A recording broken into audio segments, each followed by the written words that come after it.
নমস্কাৰ বন্ধু বান্ধৱীসকল UD creation আপোনালোকক স্বাগতম জনাইছো আজি আমি কম সময় ভিতৰতে যিকোনো সংখ্যাৰ বৰ্গ কেনেকৈ উলিয়াব লাগে তাক আলোচনা কৰিম আহক আমি ভিডিঅটো আৰম্ভ কৰো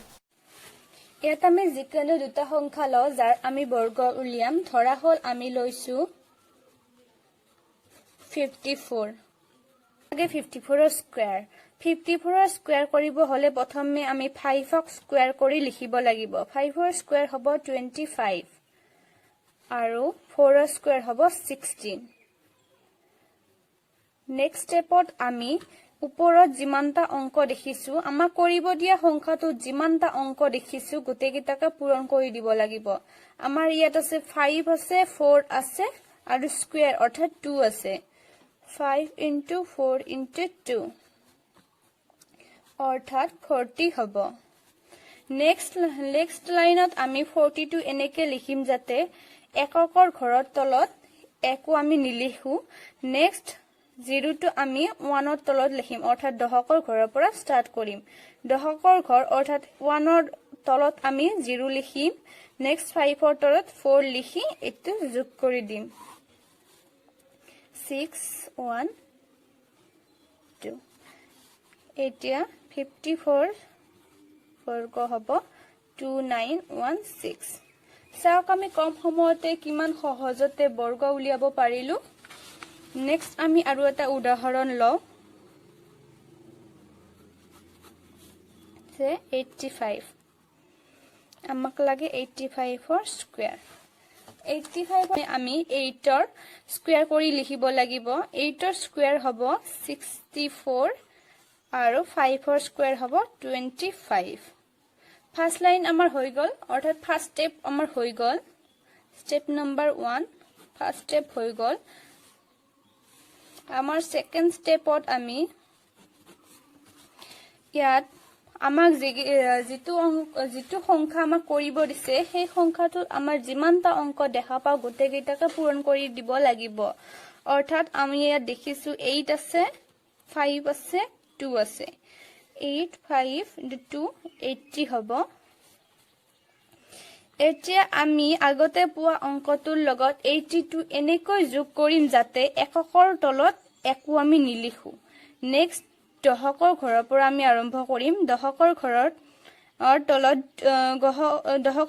তলত আমি 0 আৰু শতকৰ ঘৰৰ তলত আমি 8 লিখিছো এতিয়া জাস্ট এইটো সিম্পলি যোগ কৰি দিলে হ'ল 5 2 2 7 এটা 85 ৰ স্কয়াৰ হ'ব 7 2 2 5 বহু কম সময়তে এই পদ্ধতিৰ দ্বাৰা স্কয়াৰ উলিয়াব পাৰি নেক্সট এতিয়া আমি নেক্সট উদাহৰণ লৈছো নেক্সট উদাহৰণ 24 ৰ স্কয়াৰ কৰিব হলে প্ৰথমে আমি 2 স্কয়াৰ কৰি লিখিছো 2 স্কয়াৰ হ'ব 4 আৰু 4 ৰ স্কয়াৰ হ'ব 16 এতিয়া চাওক আমি আগতে বৰ্গ উলিয়া অংক কেইটাৰ আমি ফাৰ্স্ট স্টেপত পোৱা অংক কেইটা গোটেই কেইটা জোৰ সংখ্যা আছিল ইয়াত 5 ৰ স্কয়াৰ কৰোতে 25 পাইছিলো আৰু 4 ৰ স্কয়াৰ কৰোতে 16 পাইছিলো দুটা জোৰ সংখ্যা আছিল কিন্তু ইয়াত আমি জোৰ সংখ্যা পোৱা নাই হেহে আমি ইয়াক জোৰ কৰিবৰ কাৰণে 0 লগাই দিছো এতিয়া আমি অংকটো আমি পোৱা সংখ্যাটো লিখি ললো নেক্সট আমি ওপৰত যি কেইটা অংক দেখা পাও গোটেইকেইটাকে পূৰণ কৰি দিও 2 into 4 into 2 equal to 16 হল এতিয়া আগৰদৰে আমি 16 টো দশকৰ ঘৰৰ পৰা স্টাৰ্ট কৰিম অৰ্থাৎ 1 ৰ তলত 6 লিখিম আৰু 4 ৰ তলত 1 লিখিম 5 7 6 এতিয়া 24 ৰ স্কয়াৰ হ'ব 5 7 6 এতিয়া আমি নেক্সট আৰু লাষ্ট উদাহৰণ চাম যেটো বহুত ইম্পৰ্টেন্ট হয় ইয়াত আমি আৰু এটা নতুন কথা শিকিব পাম আমি লৈছো 32 এতিয়া আমাক লাগে 32 স্কয়াৰ 32 স্কয়াৰ কৰিব গলে প্ৰথমে 3 স্কয়াৰ কৰিব লাগিব 3 স্কয়াৰ হ'ব 9 আৰু 2 স্কয়াৰ হ'ব 4 চাওক আমি ইয়াত দুটা অংকতে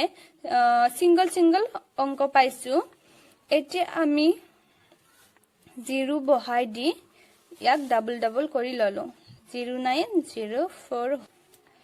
এতিয়া নেক্সট স্টেপত আমি ইয়াত যিমানটা অংক দেখা পাও গোটেই কেইটাকে পূৰণ কৰি দিব লাগিব অৰ্থাৎ 3 * 2 * 2 হল 12 হল এতিয়া আমি আকৌ আগৰ দৰে 12 টো আগৰ সংখ্যাটোৰ লগত এনেকৈ যোগ কৰিম যাতে এককৰ ঘৰত আমি একো নিলিখো আৰু দশকৰ ঘৰত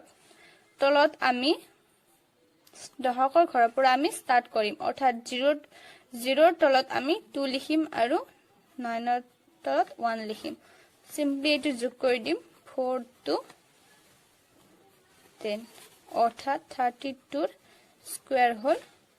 1024 বন্ধু সকল আশা কৰো ভিডিওটো ভালে পালে যদি ভাল পালে তেতিয়া হলে লাইক কমেন্ট শেয়াৰ কৰিব ভিডিওটো যাতে আন কোনোবাই পায় অতি সোনকালে আন এটা ভিডিওৰ লগত লগ পাম